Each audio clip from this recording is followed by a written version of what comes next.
What I'm trying to show throughout this series is that Ayn Rand was not objectivist. Her philosophy was so-called objectivism.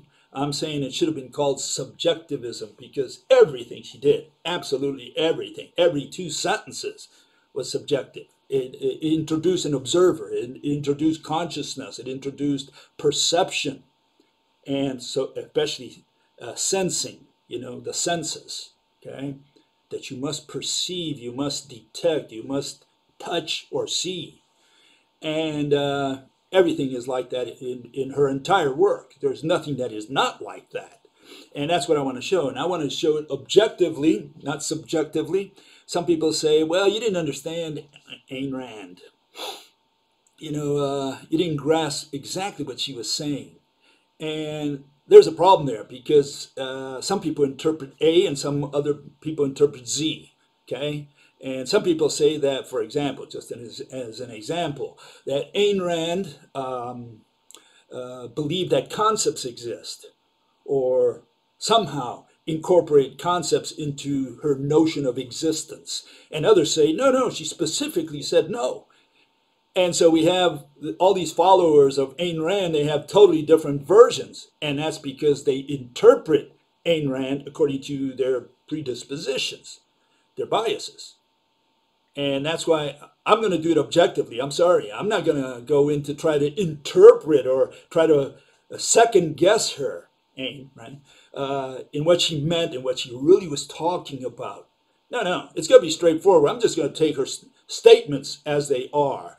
And by looking at the whole series of definitions, you will get the idea that she had no idea about how to define terms scientifically, rationally, in a way that we can use them consistently, like in a dissertation or in a debate, scientific debate, in a rational debate. Hers was just like any other philosopher, so-called philosopher in history. They never learned how to define words.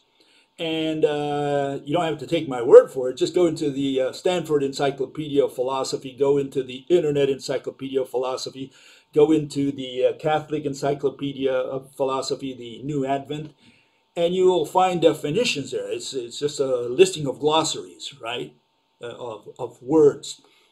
And what you'll find in their glossaries is that they have no definition for any word that they ever used in philosophy.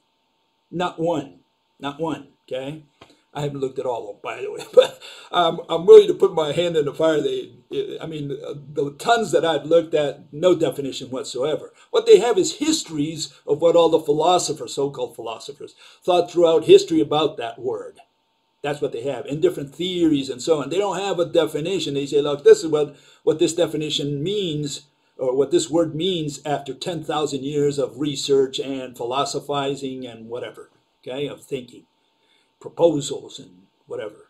So they don't have a definition that you can sink your teeth into, your claws into. You can't use any of the definitions they have because they don't have a definition. They always end all their articles like saying, well, we're still researching and this is what this guy thought, this is what that other guy thought. So we don't have a definition. And to start out with, in the case of Ayn Rand, we don't even have a definition of the word philosophy. Again, a rational definition, one we can use consistently. We've never had one. Since Aristotle, no one has ever defined, or even before him, Plato and Socrates probably, none of them defined the word philosophy. They said love of wisdom. What the hell is that? And they put anything they could think of in there. Philosophy was like, again, as they see it today, the mother of all disciplines. You can't start to think unless you have philosophy, right? What does that mean? What does that mean? Does it mean, it's like saying you're thinking. You got to think before you do physics. You got to think before you do medicine. You got to think before you do law. Well, yeah, what does that mean? It's just a way of thinking.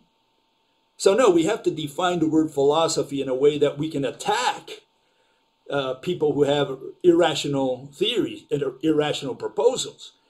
And by irrational, I mean religion. I mean opinion, belief. Okay, so it's very clear in my case. I'm saying anyone who has an opinion has a religion. And I don't know any person on earth who doesn't have an opinion or a belief.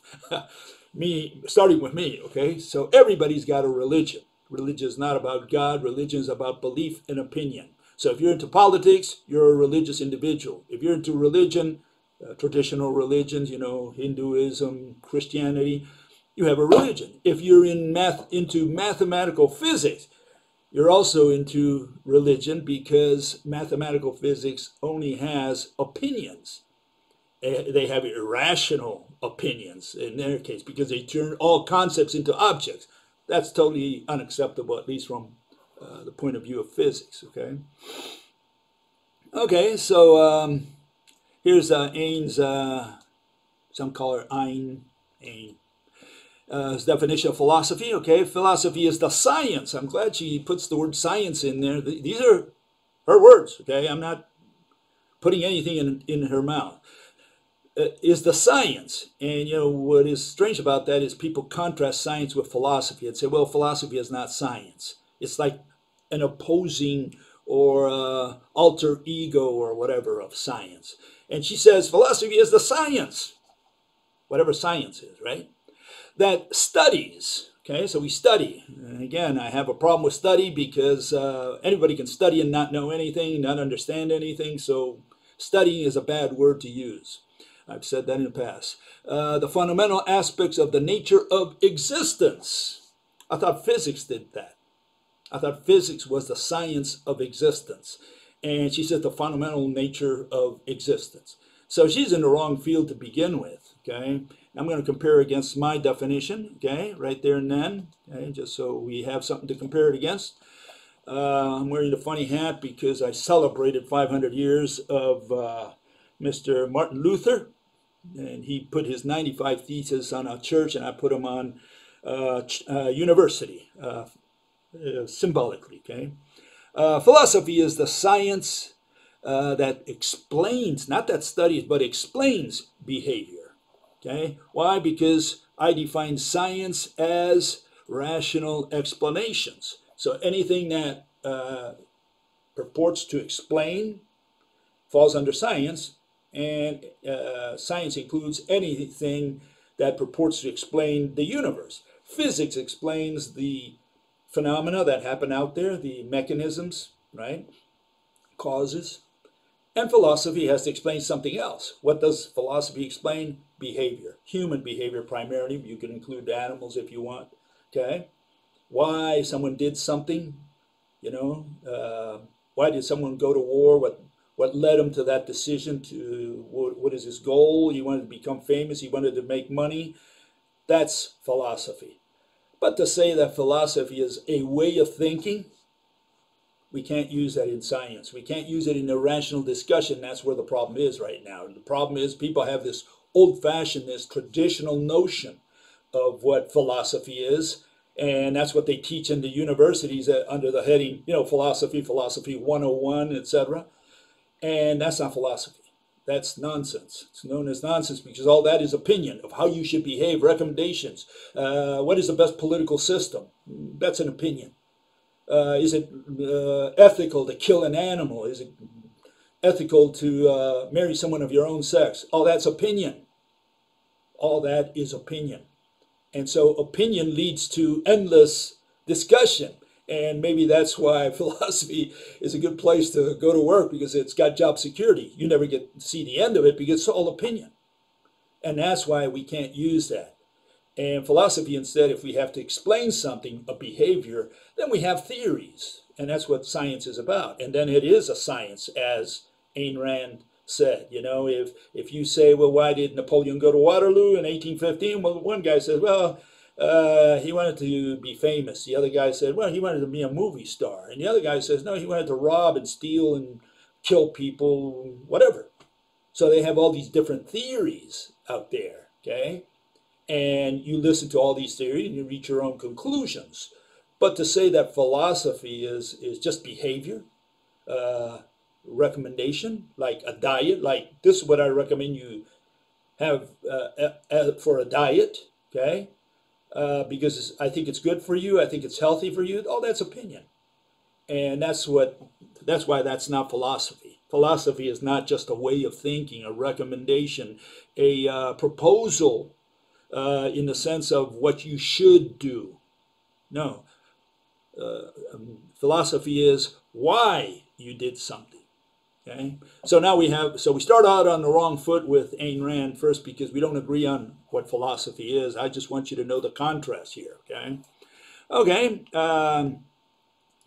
What's the problem with Ayn Rand's version? As far as I'm concerned, it's here it synthesizes it. It says I've got science on the left-hand side there. It's objective and it's rational explanations.